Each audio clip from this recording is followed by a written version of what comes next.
Madhavi, Madhavi, side में आओ please. Please बाहर बैठो। प्लीज माधवी, मैं तुमसे 2 मिनट में मिलता हूं। इन लोगों ने कुछ बताया? माधवी, मैंने कहा ना बाहर वेट करने को। 2 मिनट दे दो बस। ये सब अपनी याददाश्त भूल चुके हैं और हमें अभी तक किसी का नाम भी उतने अच्छे से पता नहीं है। हाँ? याददाश्त भूल गए हैं? हाँ। हाँ। अरे अरे, संभालो अपने आप को माधवी।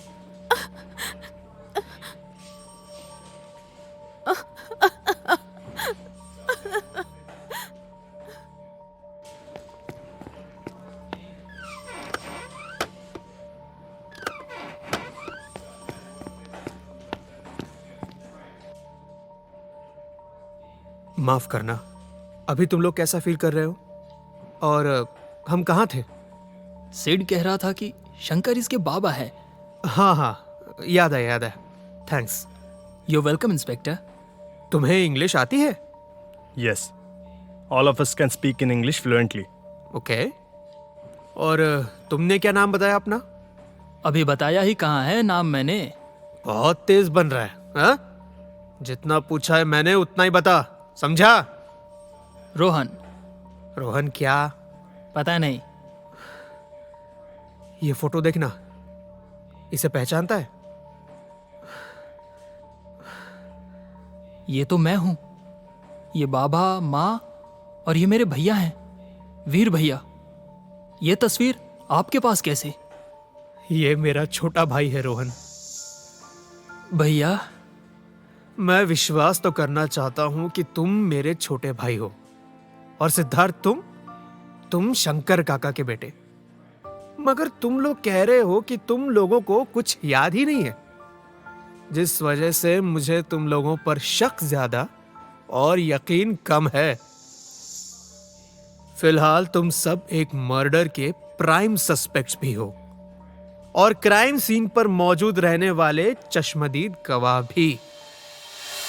अगर ये प्रूव हो गया कि शंकर काका की डेथ एक्सीडेंट थी, मर्डर नहीं, तब शायद मुझे तुम लोगों पर थोड़ा भरोसा हो जाएगा। मेरे पास तुम लोगों पर भरोसा ना करने की ढेर सारी वजहें हैं। पहली वजह यह कि तुम सब अपनी याददाश्त भूल चुके हो।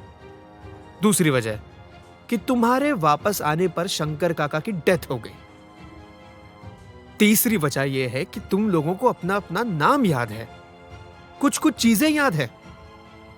और आखिरी और सबसे बड़ी वजह यह है कि 14 साल पहले 5 बच्चे गायब हुए थे, और आज सिर्फ 4 लौटे हैं, जिनके नाम उन मिसिंग बच्चों के नाम से मिलते हैं।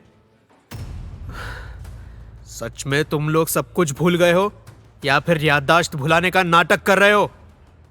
जब तक शंकर अंकल के डेथ की रिपोर्ट्स नहीं आ जाती, तुम सब पुलिस कस्टडी में ही रहोगे, समझे? देखिए सर, हम कोई नाटक नहीं कर रहे हैं। आज सुबह सुबह जब मैं उठा तो मैंने खुद को इन तीनों के साथ समुद्र के बीचों बीच एक बोट में पाया। इन्हें जगाने पर पता चला कि किसी को भी पता नहीं है कि हम सब वहां उस बोट पर पहुंचे कैसे। मगर जिस हिसाब से हम लोगों ने बोट पर ट्रैवल किया, उससे एक चीज पक्की थी, वो ये कि हम लोग एक दूसरे को जानते हैं और शायद हम सभी को बोट चलाना अच्छे से आता है। मुझे भी कुछ समझ नहीं आया था, मगर जब मैंने बोट से लाइट हाउस को और डॉकयार्ड को देखा तो मुझे जगह जानी पहचानी सी लगी। मैंने यही बात सबसे कही और सबने इस बात से एग्री किया कि उन्हें भी ये जगह जानी पहचानी सी लग रही है। तो हमने बोट को डॉक की तरफ मोड़ा और वहां पहुंचे। फिर लाइट हाउस को गौर से देखने पर मुझे पक्का यकीन हुआ कि मैं यहां पहले आ चुका हूं। उसके बाद मैंने बाबा को देखा, फिर वो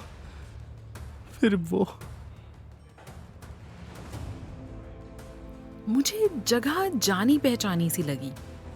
अचानक दिमाग में एक आवाज सुनाई दी, चीखने चिल्लाने की दर्द भरी आवाजें। ऐसा लग रहा था कि कुछ अजीब सा हो रहा है। लाइट हाउस को देखकर मुझे एक धुंधला चेहरा याद आया, मगर मैं अपने आप को एक छोटी बच्ची के रूप में देखने लगी, और वो आवाज किसी लेडी की थी, शायद मम्मी होंगी। मगर मैं रो रही थी और वो मुझे शांत होने को कह रही थी। उसके बाद मुझे उनकी चीखने की आवाज सुनाई दी। तब मैंने सिद्धार्थ को बाबा बाबा चिल्लाते हुए सुना और मेरा वो डेजा वू टूट गया।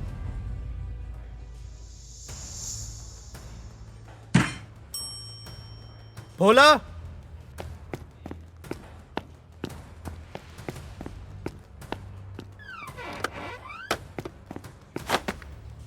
Yes sir. ये लोग जिस बोट में आए थे उस बोट की तलाशी ली? हाँ सर। कुछ मिला? एक बैग मिला है सर। तलाशी ली? नहीं सर। क्यों? किस चीज का वेट कर रहे हो? आप ही का वेट हो रहा है सर। क्यों? मैं तलाशी लेने का मुहूर्त निकालूंगा क्या? एक काम करो, वो बैग मेरे पास ले आओ और तुम एक लेडी कांस्टेबल को बोल दो कि इन दोनों लड़कियों की तलाशी ले, और तुम इन दोनों लड़कों की तलाशी ले लेना, समझे? Yes sir. और हाँ, इन सब की तलाशी लेने से पहले तुम और लेडी कांस्टेबल मुझसे मिलो, फिर उसके बाद इन सब की बराबर तलाशी लेना। ओके।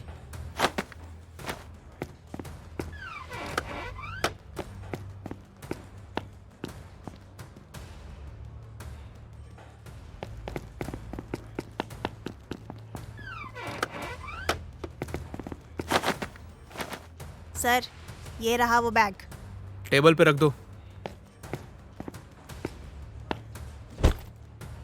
भोला, इधर आओ।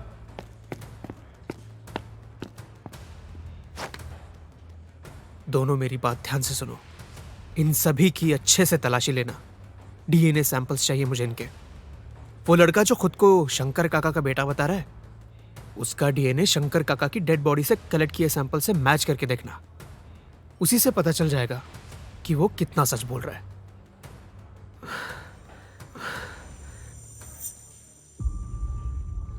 बाकी बच्चों के भी डीएनए सैंपल्स कलेक्ट करना और सेम प्रोसीजर में सबके डीएनए सैंपल्स को उन लोगों से मैच करना जो उस दिन लैब में मारे गए थे या जो भी मिसिंग थे और है। और हाँ, जो लड़का खुद को रोहन बता रहा है उसकी अच्छे से तलाशी लेना। बहुत स्मार्ट और तेड़ छाना है साला। और हाँ, एक और बात, उस रोहन के डीएनए को मेरे, बाबा के और माँ के डीएनए सैंपल्स से मैच करके देखना। तब इन सब का सच या झूठ अपने आप ही सामने आ जाएगा। चलो जाओ और काम पर लग जाओ। तब तक मैं इस बैग की अच्छे से तलाशी ले लेता हूं।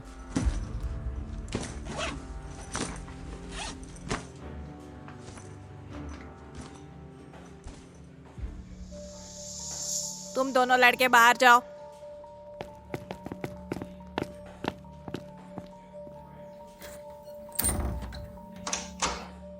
अभी हम तीनों के सिवाय कोई नहीं है यहाँ। अभी बताओ, नाम क्या है तुम दोनों का? अमाया ना। दोनों अपने अपने कपड़े उतारो। क्या? वहां दूसरे सेल में। लेकिन तुम हमें कपड़े उतारने को क्यों कह रहे हो? मैं अपने कपड़े नहीं उतारूंगा। ए, चायला शाना बनता है क्या? दुख क्या कान के नीचे? एक मर्डर के सस्पेक्ट हो तुम सब, समझे ना? ज्यादा शान पत्ती नहीं करने का। चल कपड़े उतार। बैग में इस कागज के टुकड़े के अलावा कुछ नहीं मिला है। बस इस पर एक कैमरा बना हुआ है और दूसरी तरफ एक सिक्के जैसा कुछ है, और कागज के टुकड़े को ऐसे काटा गया है जैसे कि कोई पजल का पीस हो। राजवीर, एक सेकंड के लिए मान लो कि ये लोग सच बोल रहे हैं और इन सब की याददाश्त वाकई चली गई है। तब हम क्या करेंगे? हमें कैसे पता चलेगा कि पिछले 14 सालों से ये लोग कहाँ थे?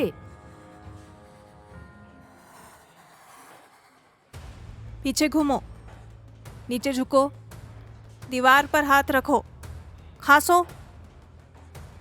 जोर से खांसना है।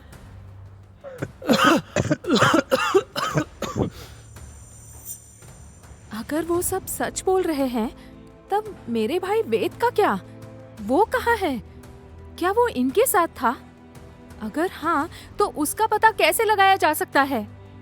अगर नहीं, तो भी सवाल यही है कि क्या वो जिंदा भी है या नहीं। मेरा भाई जिंदा है। मेरा दिल मुझसे झूठ नहीं कहेगा।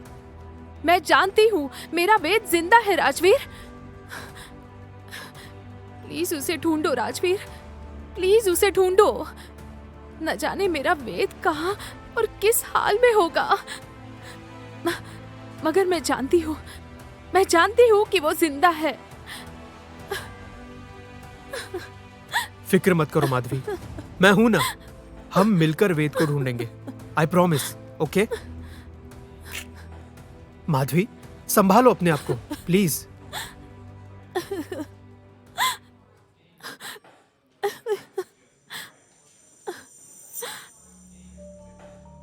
मुंह खोलो, सलाइवा का सैंपल कलेक्ट करना है मुझे। आ करो, थोड़ा और ज्यादा बड़ा करके खोलो मुंह को। अगर तुम ही टूट जाओगी माधवी, तो मैं इतना सब कुछ अकेले कैसे हैंडल कर पाऊंगा? और माँ को इसके बारे में क्या कहेंगे? Please be strong for her and me, please Madhavi. अगर वो सब सच बोल रहे हैं, तब हमें उनके फैमिली मेंबर्स को इन्फॉर्म करना होगा। जो लड़का खुद को रोहन बता रहा है, उसके फैमिली मेंबर्स तो तुम, मैं और मम्मी है ही। सिद्धू के पापा की आज ही डेथ हुई। उनके आने के बाद बाकी बची वो लड़कियां, उनमें से एक वो अमाया, उसके पापा अभी भी हैं, मगर आजकल यहाँ नहीं रहते। इस कागज के टुकड़े पर बने हुए कैमरा और सिक्के के ड्राइंग्स का आखिर क्या मतलब हो सकता है? इस बारे में क्या वो लोग जानते होंगे? कहीं ये कोई सुराग तो नहीं है? हाँ। क्या वाकई वो लड़का शंकर अंकल का बेटा है? और वो दूसरा वाला जो खुद को रोहन बता रहा है, क्या वो सच में मेरा भाई है?